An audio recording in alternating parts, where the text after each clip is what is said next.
to the Go Dyslexia podcast, where dyslexia experts share strategies, technology, products, stories, and more. And now, your host, author, and personal trainer for the brain, Dr. Erica Warren.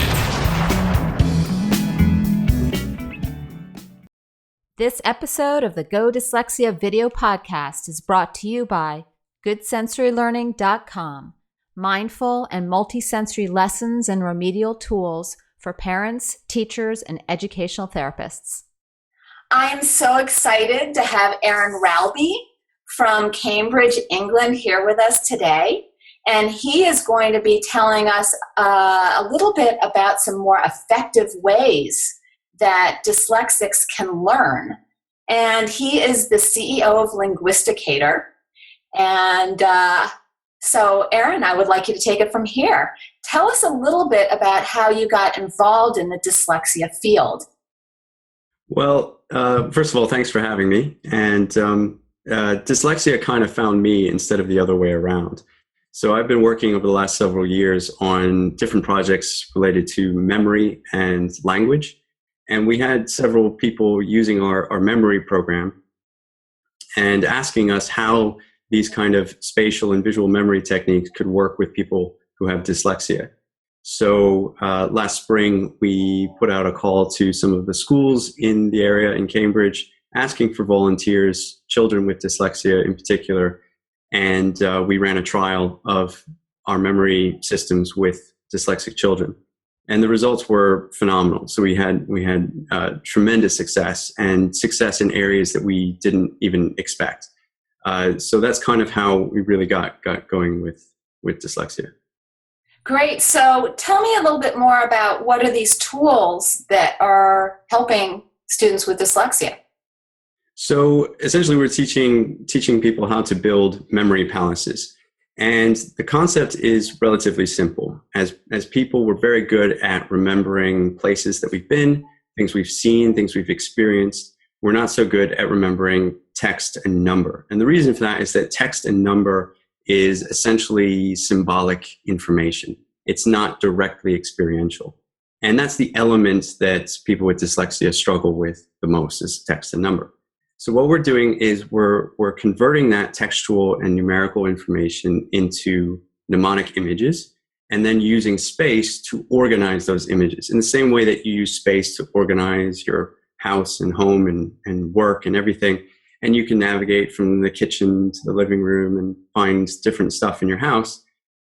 If you use space to organize information, you're doing exactly the same thing, but you can find a piece of information that you're looking for. That is so exciting. So tell me specifically. So I gather it would help with spelling. Spelling is one area, definitely. I mean, the techniques can be applied to just about anything. So we've been using them at Linguisticator for learning the complexities of grammar in foreign languages. So we have a number of language programs, and what we do, I can actually show you here, is we map out languages. So the first thing that you want in creating a memory palace of any kind is what it is that you're going to try and store in your memory. You need that information laid out and organized. So that's what we do. You can kind of see here, I'll disappear behind it. Wow. This is the map of German. And so on here are all the patterns and variations and exceptions in the grammatical system of German. So this is all of German grammar. It's all laid out in front, but it's still text. So we say this is the map, and the journey takes place in your mind. So you can then convert this into a memory palace, and that's what we teach adult users how to do. So any kind of large complex system, like a language, you can use it for. We're exploring applications in medicine and other areas, but for kids in particular with dyslexia, it can be used for spelling, remembering numbers, and structuring compositions, stories, anything that they need to work on. So I guess even memorizing content, could it be even used maybe to learn your multiplication tables? Absolutely. So what you can do with multiplication tables is you can create a system for numbers, and I recommend doing this anyhow, because once you've created your system, you can use it for the rest of your life. And if you then set up that's a system of mnemonics, you can then set up a spatial system specifically for the multiplication tables. So once the hardest part is actually creating your mnemonics for numbers. That's what takes a little bit of time because you need 100 or 110 really, in the way that we do it. So you need 110 different mnemonic images. So, that takes some time to actually sit down and create. Once you have that, though, you can learn the multiplication table or any number really, really quickly. So just the other evening, I was working with a kid who's dyslexic, and we just finished his system of numbers. And so I said, okay, let's do an example really quickly. And in about 15 seconds, it was only four mnemonics that he needed. He had the first 8 digits of pi, no problem. So once you've got the sort of system set up, you can learn really quickly. And for him and for other people, it's not remembering numbers or remembering textual information. It's remembering characters, friends, relatives, things that they enjoy thinking about. So, one of the problems that a lot of dyslexics have are word finding. Can it be used for word finding? Could you associate a word? Like, for example, I was really struggling with a lot of the flowers in my garden. So I started to associate, okay, I get very impatient with this. Oh, that helped me remember impatience. And that a geranium kind of looks like a cranium, so cranium, geranium. But I don't know if that's similar to what you're doing. Is that similar? It is in terms of mnemonic creation. The key thing, though, with what we're doing on a larger scale is the spatial framework that you have for actually organizing this information. So I actually did this I used to live next to the Botanic Gardens here in Cambridge, and so I go there pretty much every day, and I started doing this with the names of plants in the Botanic Garden. And because they all had different locations within the garden, I could just place the mnemonics at the specific spot where that plant or tree was. So, there was an aurochs by the monkey puzzle tree because the Latin name is aurochs with a can of food or something like that, because the Latin name is Auricana. And so I remember that. And then there was a Himalayan pine, and there was this and a that, and a hornbeam tree. I remember where the mnemonics were. So the really important thing is not just creating your own mnemonics, but having a location where you're going to put them. And that's actually more important than the mnemonics themselves in many, many ways. So in my case, I would want to visualize where the geranium was and actually visualize craniums. Yes. Or exactly. a cranium sitting there in the pot. Exactly. Like that. I get it. Okay. Exactly. So now, how can this be applied to for the English language, you would have a full map of the English language? Well, we do have a map of the English language and all of English grammar in one place, which is pretty exciting. And it's actually English and German are two of our smaller maps. Languages like Arabic are actually much, much larger, more complex. You'd think English has a lot of variation, but really it's fairly simple in terms of the patterns that are used. And when you understand where those patterns come from, you've got a sort of base Germanic set of patterns. You've got a Latin-based set of patterns. You've got patterns that came in from French and then from other languages. But there are actually not that many patterns to learn, which is exciting. I can show you an example for how you could set up a system for letters and do something with spelling. Okay, that's awesome. And I want to know how to get one of those maps. Oh, that's so cool.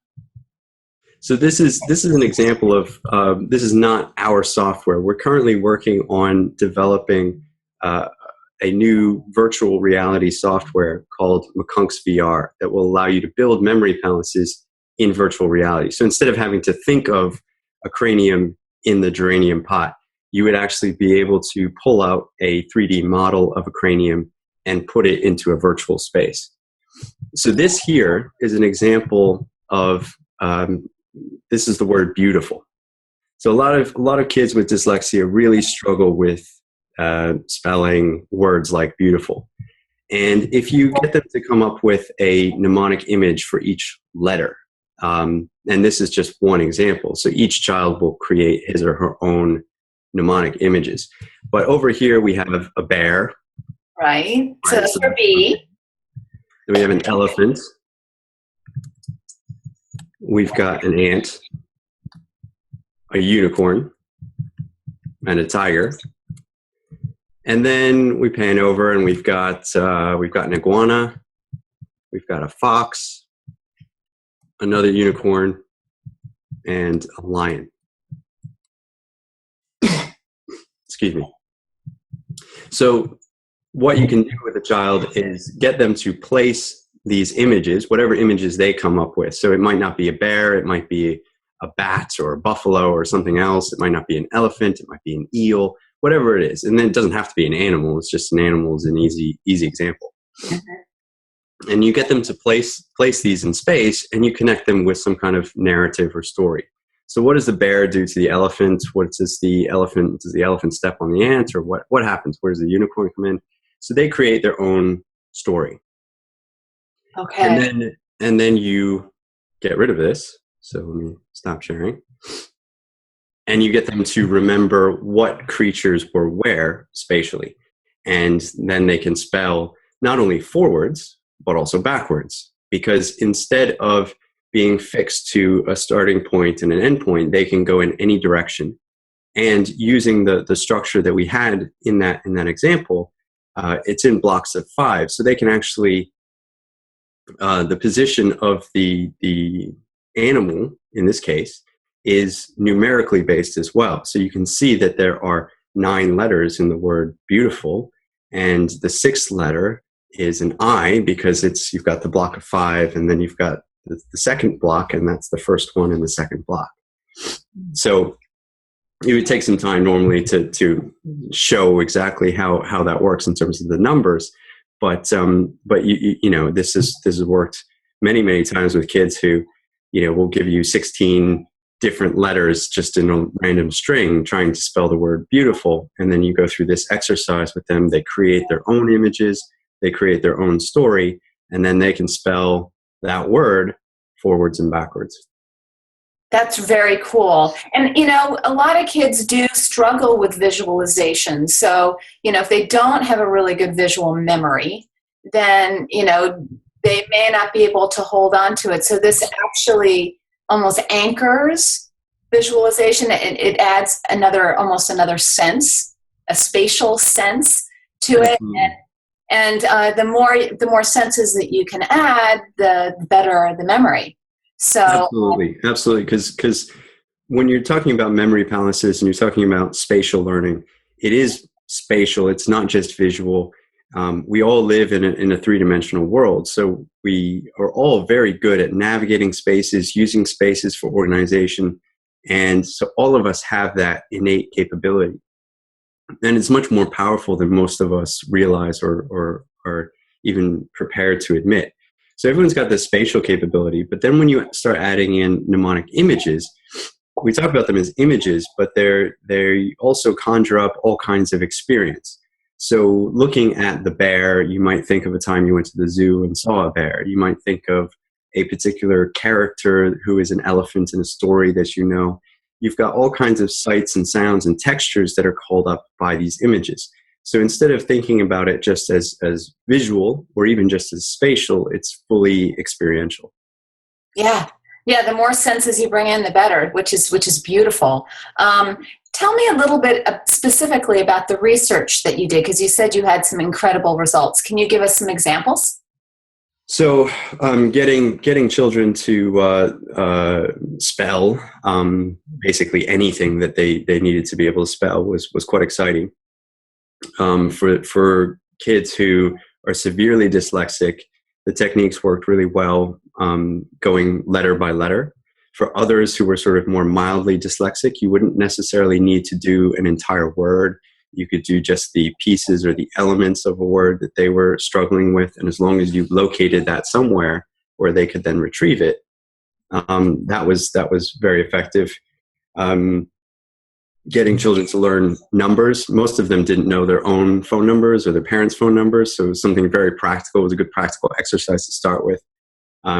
And so they were all able to learn these numbers, again, forwards and backwards, and, very, very quickly. So we basically saw in this kind of trial that we did that the memory systems were an effective alternative means to learning, a way around text and number. One of the other things that we saw, which is really exciting and we need to do more research on, is how doing these exercises for text in particular would then change that student's perception of text. So you take words that kid is struggling with, and you teach them to spell those words. So you teach a child how to spell a series of words that he might be copying out. Fine. You remove the source text and have them write it again just seconds later, and it's completely jumbled. So no retention of these words whatsoever. Then they're stored using spatial memory techniques, and he can then produce them no problem. What's really exciting is that when you then give him a new text with that vocabulary, and he then reads that text aloud first time that he's seen it. So it's the same vocabulary, but in a new context, he's recognizing it at sight rather than having to sound it out. So what's really exciting is how, and then this is something that we need to do more research on, is how these techniques not only provide an alternative means of learning the same content and material that everyone else wants to be learning, needs to be learning, but an actual way to change the fundamental perception of textual and numerical information. And that's really, really exciting. Wow, incredibly exciting. And I love the name Memory Palace. One of my biggest things is that we just don't make learning fun. And, I don't teach script. I don't teach cursive. I teach roller coaster letters. and just the name makes all the difference in the world. And I can remember a little girl coming to me and she said, we're learning script and it sounds like strict. And I know I said cursive sounds like cursed. She's like, yeah. I was like, well, how do you feel about roller coaster letters? She's like, yay! It's a psychological thing. There's something magical about a memory palace. Well, and it is your memory and it is your imagination. So you can do whatever you want in it, which is the exciting thing. If you want to fill it with dragons and ogres and whatever you want, you can. If you're doing that to remember U.S. history or world history or the periodic table, whatever it is you're trying to learn, it's fine. You can take the most boring subject in the world to you personally and learn it using all of the images and associations that you find the most fun and the most interesting. Which is great, because then you're applying to what you love, and they all say that if you learn about what you love, it comes easily. So yes. If I have a student that's really into sports, he can apply the sports by using these principles. Absolutely. And that's where the separation between space and mnemonics is really important, because a lot of what's out there for mnemonic learning is I go and learn a subject and I create my own mnemonics, and then I go to you and say, here, you need to learn these images. You might not like bears. You might not like elephants. Those might not work for you. Maybe you don't want to use an animal at all. So the creation of mnemonics has to be personal. That is something that everyone it's going to be different for everyone. And even when I give demonstrations to groups of people, it's frustrating. Sometimes you're like, this is just an example. Just take it as an example. And people still reject. They say, well, that one doesn't work for me. I'm like, just wait. Just let me just show you this as a concept. Right. But what's really exciting is that the spatial systems are fully transferable, because those are based on the structure of the subject that you're learning. So, beautiful has 9 letters. Languages have certain patterns and conjugations. And so the way you set up a space is going to be fully transferable, because that's just part of what you're learning. So people are generally happy to use the same room or the same space, but create their own images and stories that go in there. And that's where things get really exciting, is that when a student comes up with ideas that you would never have imagined. Yes. And what the other thing that I love about this is that you're teaching students to be active learners. Absolutely. They're active instead of passive. And when you're active, then you're activating all aspects of the brain. But so much of what's going on in education right now is we're teaching kids to be passive learners. And and that's really getting in the way of kids being able to learn. So tell us more about how you feel that this is an active way of using cognition. Well, I feel like I'll give you an example from language learning. A lot of language learning in recent years has tended away from grammar and away from quote unquote memorization. What we're doing is very different from memorization, but people now have this idea that I don't have to memorize anything. But you can't use knowledge that you don't have. If you don't know that this is called a mug, you can't say the word mug. If you don't know what that is in Italian or French or whatever, you can't use it. So there's a knowledge requirement before you get to the skill requirement. You cannot acquire the skill in using a language until you have the knowledge. It's just not possible. You have to know that the plural in English is formed generally by adding an S. If you don't know that, you're not going to be able to say chair, chairs, and be able to indicate the plural. Once you know it, once you have the knowledge requirement, then you can start playing around with it and you can start using it. But there's now this idea, not just in language learning, but across the board. I can just show up to class, sit there, and I will then know the subject, or I'll have what I need. Not that I need to actually do something. And it's true with technology as well. If I get this app and I just do it every day, I'll learn it. It's not how it works. You have to actively do it. And by providing the tools for actively acquiring the knowledge in a way that is personal and creative and fun and vivid, you then are able to provide people with the means of meeting that knowledge requirement really, really quickly in a way that has tremendous retention. Because that's the other thing that's been phenomenal, is the retention rates with these kids is incredible. So, they'll learn a phone number, and then 3 weeks later you come back and they can do it forwards and backwards without having really reviewed it in between and never having seen it written down. So you provide this means for the knowledge requirement. Then you can start playing. Then you can start, in a language, you can start reading books and watching movies, and then it becomes even more active because you're really developing skills. Right. You really you're teaching them to be active learners, so they're going to be able to apply it for the rest of their life. Exactly. And if you teach them when they're young, then, oh my goodness, what are they going to do with it? Well, and this is what's really exciting about doing things like setting up systems for spelling, and spelling and numbers. On the spelling front, one of the things that we've been doing, which is really exciting as well, is okay, you provide a means for learning a word, right? And I just showed an example with beautiful. But then what you can do, because all languages are systems, they're fully systematic, even when they don't look it. It's one of the coolest things about language, is you can then start grouping things within language that follow the same pattern. So you can take a word like rain, and you can then list out all of the other words that are spelled in the same way, and you can group them spatially together. So you only have to spell one fully, and then you just need a single image for all of the others. Oh, like brain, strain, anything that rhymes with it, exactly. But the same sequence of letters. Exactly. So those can all be clustered together in the same space. But then something like mane, as in a lion's mane, that would be somewhere else. Right. So then spatially, the lion's mane is spelled M-A-N-E, and because that's over here, and main, as in the main event, is M-A-I-N, because that's over here with rain and stain and all the rest. So the whole palace is spelling, and that they would just be in different rooms? It could be different rooms, different spaces. Yeah.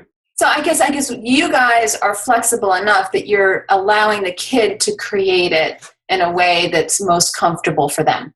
Absolutely. Absolutely. Super, super cool. But All right. what doesn't change is the content, right? Because rain is rain, and main and stain, they're all spelled, using the same pattern. So they would all be clustered together.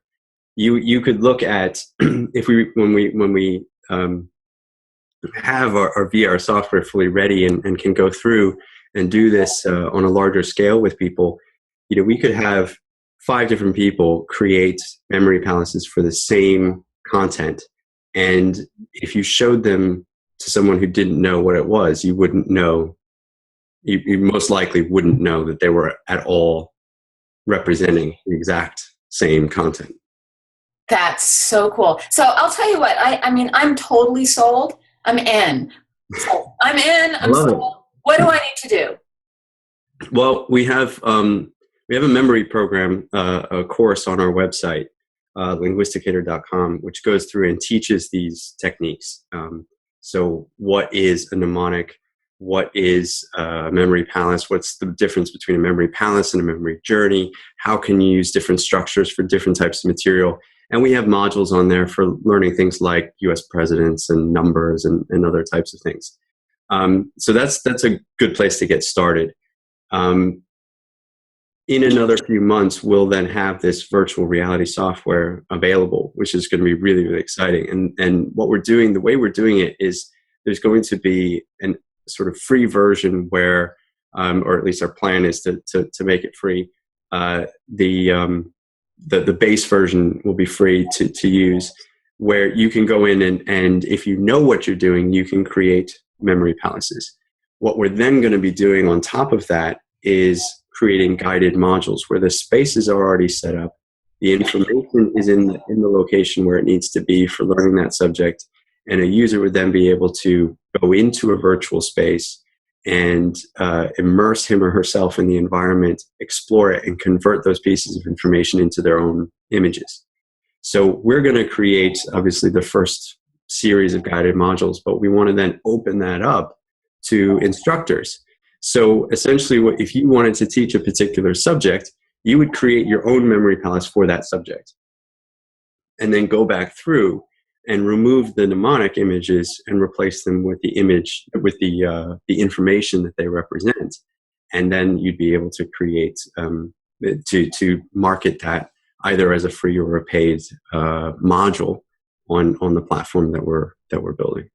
That's so cool. It's going to be pretty awesome. And I just tried it out for the first time last night. We've set up a demo for learning a Spanish. I was literally inside a conjugation of Spanish verbs, and it was amazing. It was. Wow. All right. So if I'm like, okay, I want to do this, and of course everybody's crazy busy and nobody has any time. Sure. What kind of learning curve is there for learning the process? You said we can go in, we can learn how to do this.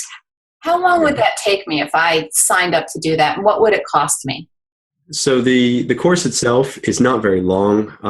It's a few hours in length, plus then the exercises and stuff that you would want to do. Getting used to doing really large and complex systems like languages, that'll take a little bit of time. But the amazing thing is that the techniques work.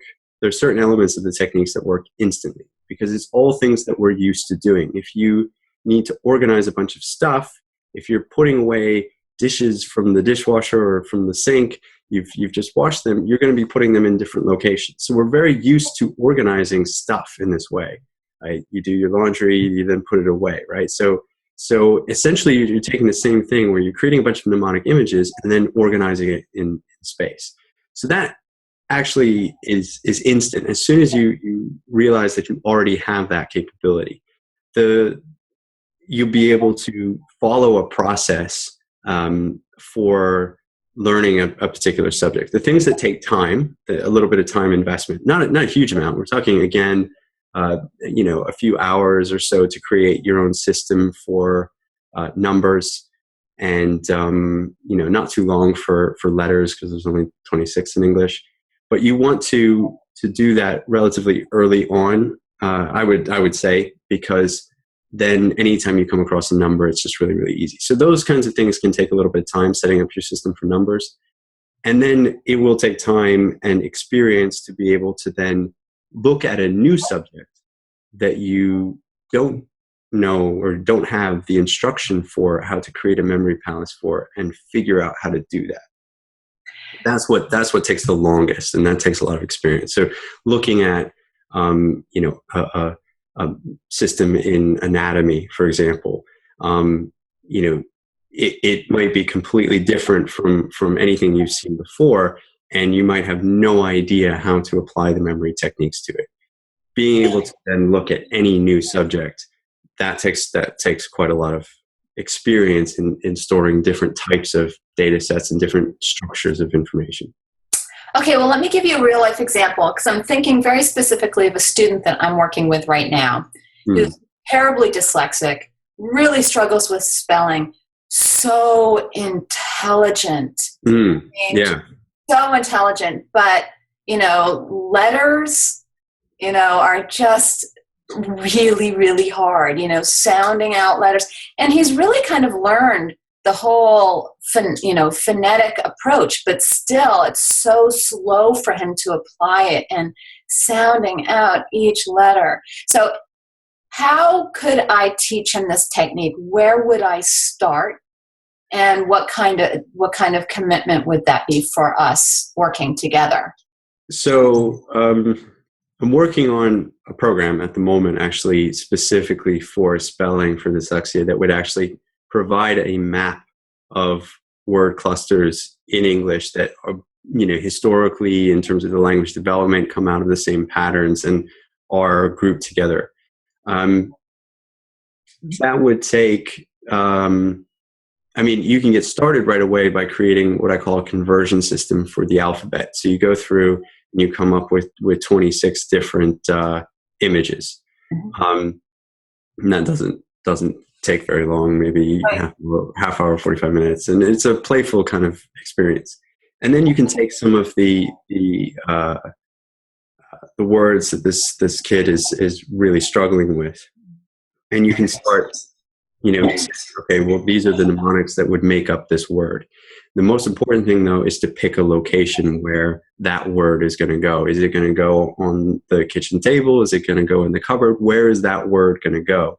And then you need specific spots that are distinct for each of the mnemonics. And there then needs to be a story connecting those things together. So how do the elements join together? I'm sorry, go on. You can do that, once you have the mnemonic system set up, you can do a word in, 5 or 10 minutes. And that's it's quite quick. So as a learning specialist, I would want to take the course. Yeah. And then I can then teach it to him because I'll know how to do it. Yeah.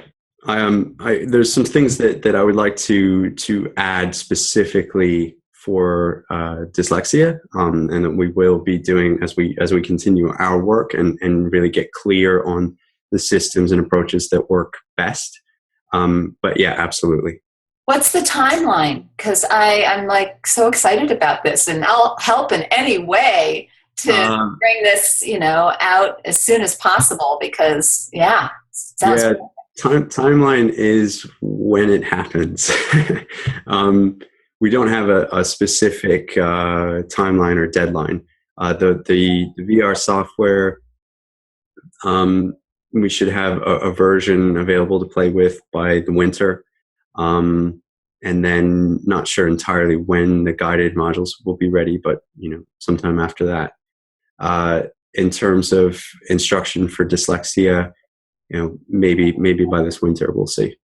Okay, so is it reasonable to say that you'll have this out within the next year? That's very reasonable. Yeah.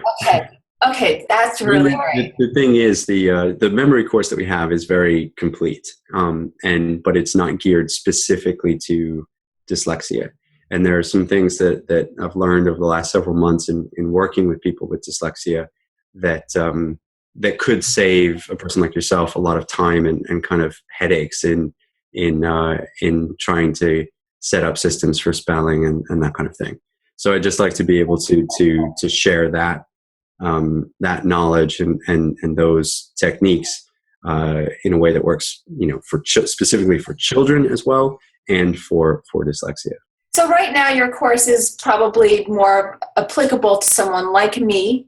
And then, and you'll let me know when you get more of this stuff out so I can let my audience know? Absolutely. This is great. Now, what does it cost to take the course? It's, it's a good question. The memory course, I think, is $16 a month. And then we have a premium package, which includes all of our memory modules, and that's $25. So it's a monthly thing. It's a monthly thing. So you subscribe for as long as you need or want. It's you can start and stop. For our language packages are $35, and they include the full language plus all of the memory courses and our linguistics course. So it's kind of everything. So you get language with detailed instruction on what the language map is, how to build, step-by-step instruction for how to build a memory palace for it, a starter module, vocabulary builders, all kinds of other stuff related to the language, plus you get all of the memory stuff as well. So there's different packages and things. I like that. That works well. So as a learning specialist, I could take the course and then I could just stop the course. Exactly. But I probably wouldn't. I'd probably keep the course open, because then I could bring my students and kind of walk them through the course with me. But it enables me to continue to teach it, but use all of the materials so that I would teach it using, would that be appropriate? Not under the current license that we have. Okay. But that's something that we could definitely talk about, because that's something that we want to include in what we're doing for this kind of new module for dyslexia, because we know that that it's going to be primarily the instructors who are taking the course and using the course, and so we want to provide a way for them to be able to have things that are specifically for teacher training, and then things that could be used as examples to walk students through. So we're gonna try and split that out. So currently, I would just have to have the parent purchase it, and then I could go in there and walk the student through. Exactly. So you were basically saying that this is for a single user. It's a single user. That's the license that we have right now. We do have an affiliate program though. So if you were to tell the I'm in. Then we could do it. All right, we'll talk more about that for sure, because I think this is really terrific. I'm going to sign up for the class as soon as I have a week where I can sit down and really focus on it. But you're saying, again, it probably wouldn't take me all that long to go through it. Is that what you're suggesting? No, it's not. It's not. The memory course itself is not very long at all. The language courses are, those are really long. The memory course, we actually redid the memory course this past spring so that it would be applicable not just to, it would be larger and more comprehensive than it was in the past, but also applicable not just to languages, to other subjects as well. So give me an example. Medicine. I mentioned that before. This past week, I was in Cardiff in Wales at the British Society for Surgery of the Hand, and giving a demonstration on how to learn the brachial plexus, which is a system of nerves that comes out of the neck and down the shoulder and into the arms. And it's not a whole lot of individual pieces, but they're quite complex in the way that they sort of crisscross and interrelate, and then they become a whole bunch of nerves down the arm and into the hand. So as a medic, you would need to know what root nerves go where and become what via which channel. So it gets really, really complex quite quickly. And when you can visualize that spatially, using really, really silly mnemonics and characters, you can actually learn the system very, very quickly, and in a way where you can retain the distinctions between the elements much easier than you otherwise would. This is great. This is so up my alley, and I'm just so excited about sharing this with my audience. And I think I'm going to be sending a ton of people your way. And just keep me well posted about what you're releasing, when you're releasing, and I will be sure to keep my audience well informed so that we can really utilize the system. And yeah, thank you so much, Aaron. This is super exciting. Thank you. And perhaps what we can do maybe in a year is we can schedule a new one, and maybe that would be great. You can tell us about your growth. We have lots of projects that we're working on. The VR stuff is really exciting. We've got new languages, new memory modules. We're also working on a collaboration with the Autism Research Center at Cambridge University to use some of this spatial learning to teach nonverbal children with autism how to speak. And one of the things that's exciting about that is that there seems to be a lot of times a link between dyslexia and autism. So the results that we've had with dyslexia are encouraging for the project that we're about to start on or really get going. We've been working on it for a while, but really get going on autism. And I can totally see the benefits for ADHD and executive functioning. Yeah. Oh my goodness. And so I can see that this is just going to explode into all sorts of stuff, because once it gets out there, you're probably going to be flooded with people that are interested in doing research. Sounds good to me. Awesome. Well, thanks again, Aaron. And I look forward to checking in with you in a year. Thanks for having me. Likewise. Okay. Take care. Thank you for tuning in to the Go Dyslexia podcast, where dyslexia experts share strategies, technology, products, stories, and more. If you need the show notes or want to check out the webinars, blog posts, and resources, go to godyslexia.com. Be sure to sign up for Dr. Warren's newsletter and follow her on social media.